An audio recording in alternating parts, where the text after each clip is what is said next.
50 ലക്ഷം PR കൊടുത്തിട്ട് നമ്മളതിൻ്റെ ഉള്ളിൽ പോയിട്ട് ഒന്നും ചെയ്യാണ്ട് നിന്ന് കഴിഞ്ഞാൽ നമുക്കൊന്നും കിട്ടില്ല. നമ്മൾ വേഗം പുറത്താവുകയും ചെയ്യും. പക്ഷേ നമ്മൾ കുറച്ച് ബുദ്ധിയും കൂടി ഉപയോഗിക്കണം. ആ ബുദ്ധി ഉപയോഗിച്ച ഒരു ബുദ്ധിയാണ് ഞാൻ പറയണത്. അനുമോൾ ഇങ്ങനെ നിന്നോട്ടെ, ഗംഭീര ബുദ്ധിയായിട്ട് ഉപയോഗിച്ചത്. അന്ന് നെവി കൊടുന്ന് ബെഡിൽ വെള്ളം ഒഴിച്ചപ്പോൾ അനുമോൾ എന്തുണ്ടായേ?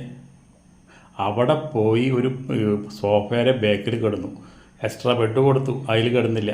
വേറെ കട്ടിൽ കൊടുത്തു, അതിൽ കിടന്നില്ല. എന്നിട്ട് ആ സോഫയുടെ ഇടയിൽ പോയി കിടന്നപ്പോൾ ആൾക്കാർക്ക് സെൻറ്റിമെൻറ്റ്സ് വന്നു. അത് ആ സമയത്ത് വരുന്ന ബുദ്ധി പ്രയോഗിക്കണ്.